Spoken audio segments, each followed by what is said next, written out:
Happy New Year! Welcome back to Muskoka Woods TV.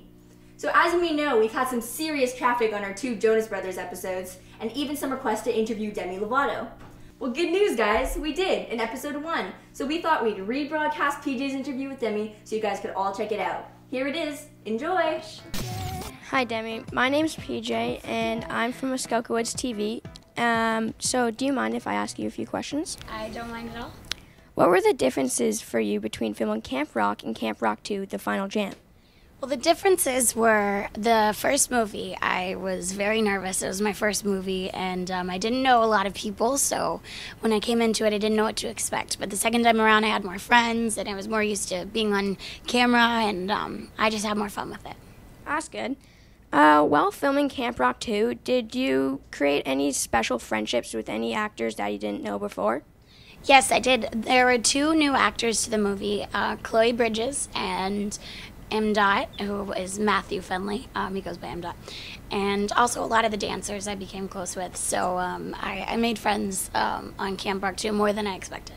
In Camp Rock 2, do you have a specific scene that you loved filming the most? In Camp Rock 2, I loved filming a lot of the dance sequences. We had a lot of fun doing those, and we were working really, really hard, but I really loved dancing, so I didn't mind dancing as hard as I possibly could. That's cool. Did you have any creative influence over the songs or dances that you performed? I did have a little bit of creative influences when it came to singing the songs, and also kind of saying, oh, I don't really like that dance move, can we change it? But for the most part, it was already set in stone, and I didn't want to mess with it because it was created by somebody else, and I didn't want to, critique them or anything like that. So, but when it came to singing the songs, I kind of did my own things with them. Can you relate to your character, Mitchie, in any way? I can. Mitchie is very... she's very driven, and she loves music, and it makes her who she is, and she's very confident and very strong, and I feel like that's kind of what I am and what I aspire to be. So we're both kind of leaders in a sense that we want to take control, and we're very driven. What was it like for you growing up as a child actor and always having cameras in your face?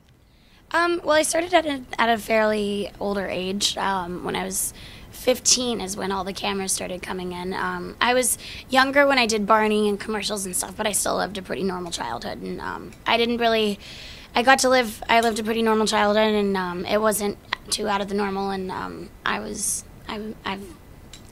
kind of had to start dealing with it now, but it's been okay. It seems like you're living the dream, but we also know it's a lot of hard work. Could you break down a day in the life of Demi Lovato? We could. Well, today, I went to bed around 2, and I woke up around 7, and I went and got my hair and makeup done, and then I went to go get my nails done because I have to do that in the very little free time that I have. And then I came back here to do press. I'll be doing press for a while. And then I go to the venue, and then we sound check, and then I do a meet and greet, and then I get ready for the show. I perform the show. I come off stage and get ready for the second performance, and then I do the second performance, and then I'm done. You sing, you dance, you act. It seems like you do it all. Do you have a preference between the 3? I love dancing and acting, but I think that my preference is singing. That's cool. With such a crazy touring schedule, how do you keep your voice healthy?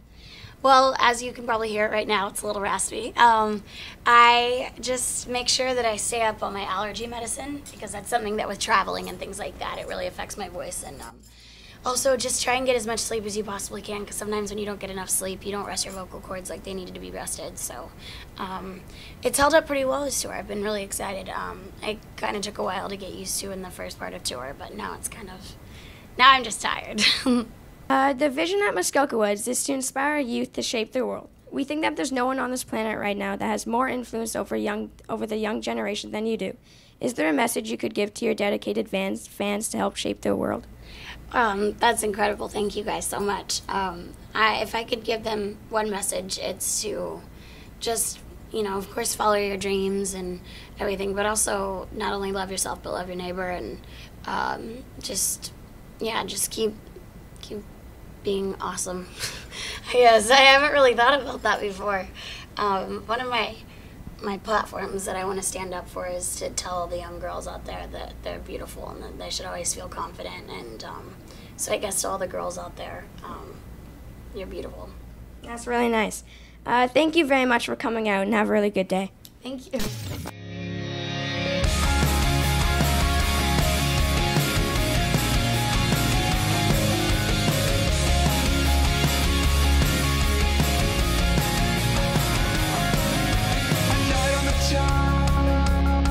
With a drink to make up her mind. It's how she gets down, 1 million of a kind. She just wants more.